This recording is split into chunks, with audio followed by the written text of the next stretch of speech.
On ouvre à présent, comme chaque mercredi, l'abécédaire de la campagne. Pour ce 19e numéro, l'invité est Vincent Peillon, candidat à la primaire de la gauche. Bonjour Vincent Peillon. Bonjour.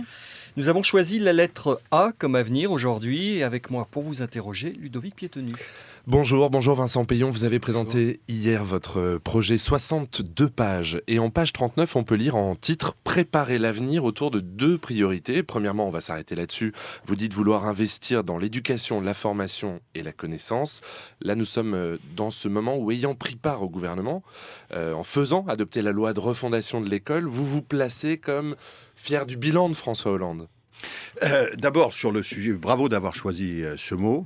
Parce que je pense, essayons de faire l'analyse, je pense que le problème qui est le nôtre, depuis 30 ans, les premiers textes là-dessus ont une trentaine d'années, c'est la crise de l'avenir. Notre société est une société relativement dépressive, décliniste, et elle n'arrive pas à se projeter. Projet, ça veut dire jeter devant.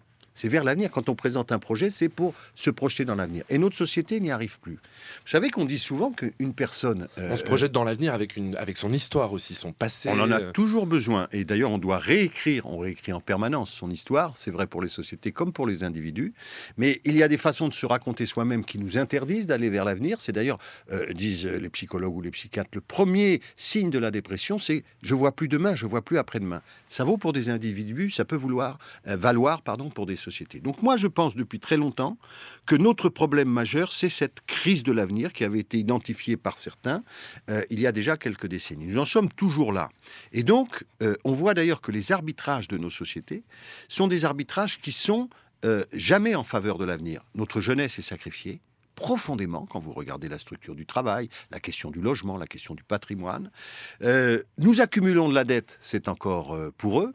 Nous sommes incapables de faire la transition énergétique, c'est-à-dire de préparer le monde de demain comme il le faudrait, et nous ne mettons pas l'argent dans l'innovation, la recherche, l'enseignement supérieur, tout ce qui prépare l'avenir et qui pourrait nous permettre d'y faire face. Et c'est pour ça que je considère que la préparation de l'avenir doit être pour nous collectivement la priorité. En décembre dernier, l'enquête PISA, comme tous les 3 ans, a relevé que le système éducatif français était profondément inégalitaire. Alors comment changer l'avenir d'une partie de ses élèves quand ce système est totalement lié au déterminisme social ? Alors, il est plus lié que tous les autres systèmes au déterminisme social. Et on est typiquement sur une politique publique qui suppose du temps. Pour la première fois, ceux qui font PISA, c'est l'OCDE, vous le savez. Lorsque j'ai fait la loi de refondation de l'école, ils ont dit, voilà les réformes qu'il faut faire. On oublie toujours cela.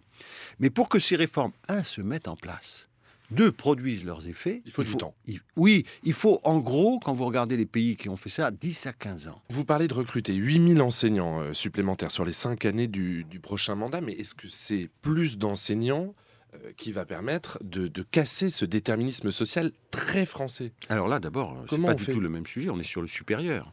Ce qui s'est pour passé, c'est que nous... Oui. Sur le bac-3, bac+3, pour améliorer cette transition. Tout le monde a oublié. Moi, je suis un vieux cartésien, ça m'est beaucoup reproché, mon côté professoral. Mais je pense qu'il faut partir du début. Donc le début, c'est quoi? C'est l'accueil des enfants de moins de 3 ans.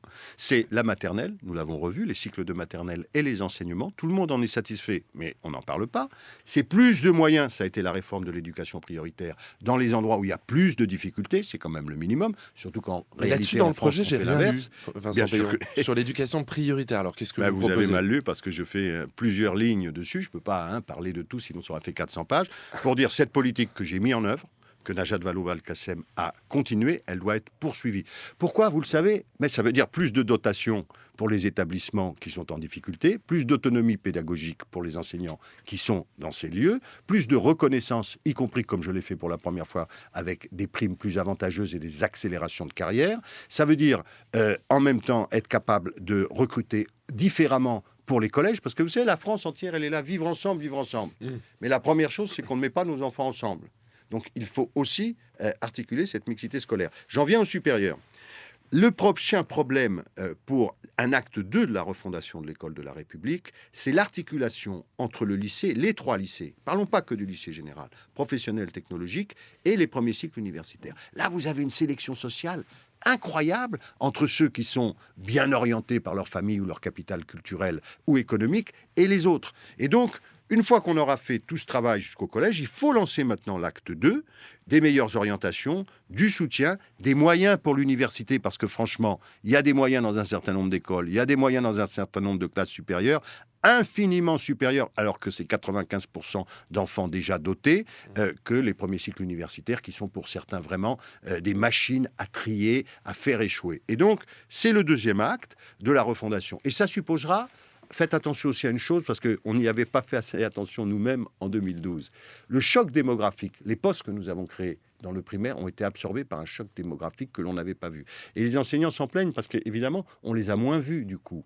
Et là, le choc démographique se calme sur le primaire, mais il arrive sur le supérieur. Donc nos universités, qui sont déjà très mal, vont être encore plus mal. Donc je dis, je veux la création de 8000 postes et je veux aussi la relance de la recherche. On peut préciser que vous proposez de recruter 4000 postes de jeunes chercheurs et ingénieurs. Alors, deuxième priorité, Vincent Payon, pour préparer l'avenir, outre investir dans l'éducation et la connaissance, il faut réussir la transition énergétique, Ludovic. Priorité, oui, du quinquennat, c'est ce qu'on lit en page 45. Dans quelques jours aux États-Unis, allez, Donald Trump est investi. Vincent Payon, que faites-vous s'il n'applique pas l'accord de Paris sur le climat ? Bon, l'accord de Paris, ça a été un beau succès. Moi, je considère que la loi de transition énergétique, c'est bien aussi. Et donc, vous n'avez qu'une seule façon de faire. Et d'ailleurs, elle a été indiquée par le président de la République dans ses vœux.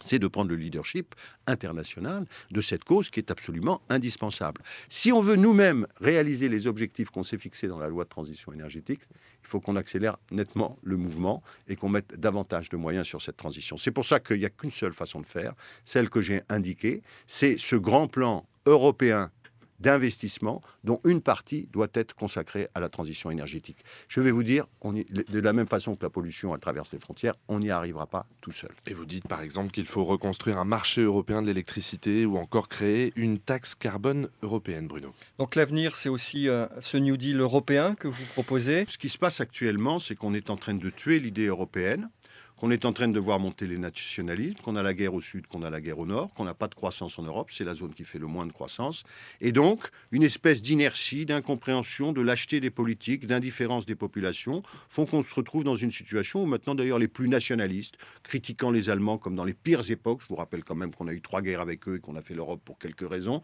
se déchaînent, qu'ils soient à gauche d'ailleurs ou à droite. Donc je vous dis très bien, et je le dis nettement à tous les Français, soyons des somnambules, comme disait Hermann Brock en 1930, ne voyons rien, nous dansons au bord du gouffre. C'est la réalité, ça. Elle est là, l'Angleterre s'en va. Nous avons des pays qui ne respectent pas nos valeurs communes européennes. Regardez la Pologne, regardez la Hongrie. Nous sommes de plus en plus étriqués. D'où ça va repartir ? Nos amis, moi je suis très attaché à l'Europe du Sud, mais nos amis italiens et espagnols sont en difficulté avec l'Europe telle qu'elle s'est construite. Donc il faut repartir de la base. La base, c'est le couple franco-allemand. Je me permets d'être précis là-dessus. Or, nous nous parlons mal. Nous nous comprenons mal. Eux, leur obsession, c'est l'endettement. Nous, c'est l'investissement. Et chacun reste sur ses positions. Il faut faire un pas. Moi, je le fais, je leur propose. C'est le New Deal. Nous respectons les trajectoires de finances publiques que nous avons signées nous-mêmes. Et nous arrêtons, gauche-droite confondue, de passer notre vie à dire « Ah, l'Europe, ceci, etc. » En échange, c'est le New Deal.